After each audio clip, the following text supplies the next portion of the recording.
कई artist claim करते हैं कि हमने माफिया मुंडीर बनाई, हम माफिया मुंडीर है।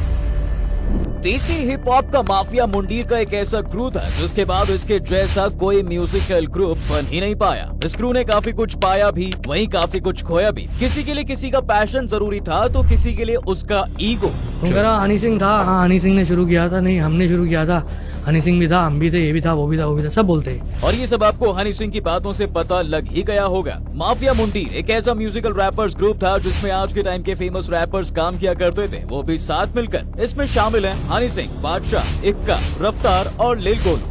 अगर आज इन पांचों लोगों को फिर से एक साथ देख लिया जाए तो ये लोग म्यूजिक इंडस्ट्री में आग लगा सकते हैं, क्योंकि ये पांचों ही अपने आप में एक ब्रांड बन चुके हैं। लेकिन आज दुख की बात ये है कि ये पांचों एक साथ काम करने की बात दूर, बल्कि कभी एक साथ आने की सोच भी नहीं सकते। हालांकि इनके फैंस भी चाहते हैं कि माफिया मुंडीर जैसा ग्रुप फिर से बन जाए, लेकिन ये अब हो नहीं सकता, क्योंकि जब ये ग्रुप बना तब कुछ ही सालों में अनबन के चलते ये टूट भी गया, जिसके बाद ग्रुप के एक्स मेंबर्स में से एक दूसरे के लिए नफरत पैदा हो गई थी, खासकर हनी सिंह के लिए। और इनके बीच में सिचुएशंस इतनी कॉम्प्लिकेटेड हो गई कि किसी ने ठीक करने का भी नहीं सोचा। ये ग्रुप टूटा कैसे, ये जानने से पहले आपको ये जानना जरूरी है कि ये ग्रुप कैसे बना, किसने बनाया और क्यों बना। हम सब जानते हैं माफिया मुंडीर को किसने नाम दिया था।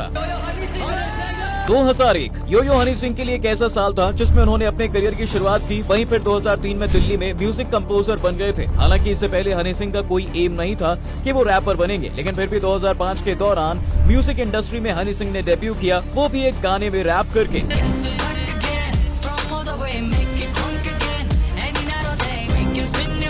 और ये गाना इतना हिट रहा कि लोग इसे आज भी पार्टीज, शादियों में बजाते हैं। वहीं कुछ साल पहले इसका सीक्वल भी आया था। हालांकि उस टाइम हनी सिंह का करियर कुछ खास चल नहीं रहा था, क्योंकि उस टाइम बॉलीवुड सॉन्ग ज्यादा सुने जाते थे पंजाबी सॉन्ग्स के कंपैरिजन में। लेकिन फिर भी इंडस्ट्री में सरवाइव करने के लिए पंजाबी गानों में काम करना ही पड़ा। लेकिन फिर 2007 में हनी सिंह फेमस सिंगर राज बरार के एल्बम में नजर आए। उस एल्बम के बाद से हनी सिंह काफी फेमस हो गए। इस फेम के बाद हनी सिंह को काफी बड़े सिंगर्स ने अप्रोच किया, उसमें से एक नाम दिलजीत दोसांझ के भी था। दिलजीत दोसांझ ने एक ट्रैक निकाला, पंगा, गाना भी काफी हिट रहा। इसके बाद म्यूजिक इंडस्ट्री में हनी सिंह की और ज्यादा अहमियत बढ़ गई। इस टाइम पर हनी सिंह का करियर पीक पर था। अब यहाँ हनी सिंह तो अपना करियर तो बना ही रहे थे, लेकिन साथ ही एक आर्टिस्ट और था जो अपने करियर बनाने में लगा हुआ था। हम बात कर रहे हैं बादशाह की। नाम तो सुना ही होगा। बादशाह हनी सिंह को काफी टाइम से जानते थे।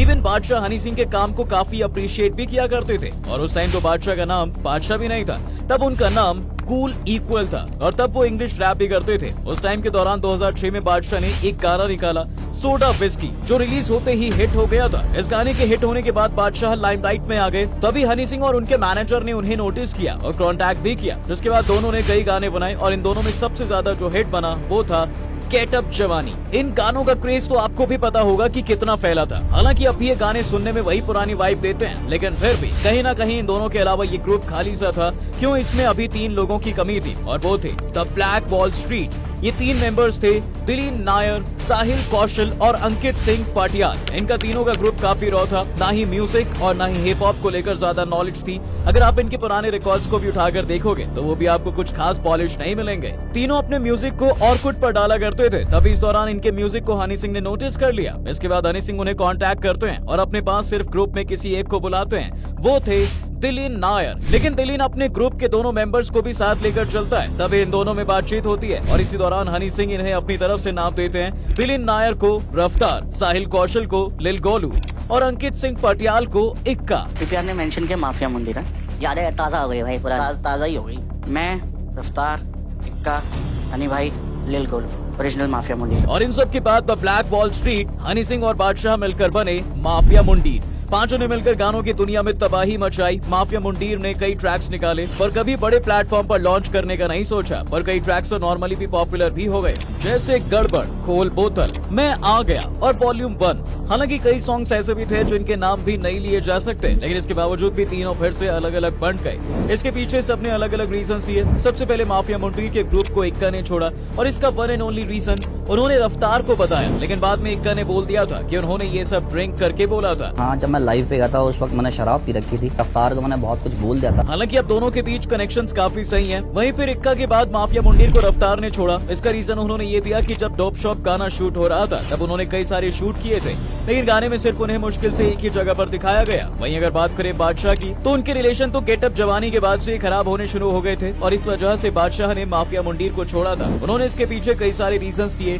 जैसे उनका कहना था कि हनी सिंह सोलो सॉन्ग ज्यादा रिकॉर्ड किया करते थे, यानी कि और ग्रुप मेंबर्स पर ध्यान ही नहीं देते थे। और इसी दौरान बादशाह ने ये भी बताया कि माफिया मुंडीर बनने के बाद Honey paaji decided to go solo and then फिर सबको लग गया कि यार हमारा तो कुछ होने नहीं वाला, तो आई थिंक फिर सब अलग हो गए, बट गोलू स्टक अराउंड सबसे लास्ट तक। उन्हें कभी रफ्तार, लिल गोलू और इक्का से मिलने नहीं दिया गया और आखिर में सिर्फ लिल गोलू ही माफिया मुंडीर में हनी सिंह के साथ बचे और इस तरह ये रैपर्स का आइकॉनिक क्रू टूट गया। वैसे देखा जाए तो बादशाह दोबारा हनी सिंह के साथ आने को तैयार हैं, लेकिन हनी सिंह का गुस्सा ठंडा नहीं हुआ। वो बिल्कुल भी बादशाह के साथ काम करने को तैयार नहीं है। क्या आप माफिया मुंडीर के ग्रुप मेंबर्स को फिर से एक साथ देखना चाहते हैं? हमें कमेंट में अपनी राय जरूर बताएं। वीडियो को लाइक, शेयर करें और फॉलो करें फैक्टिफाई।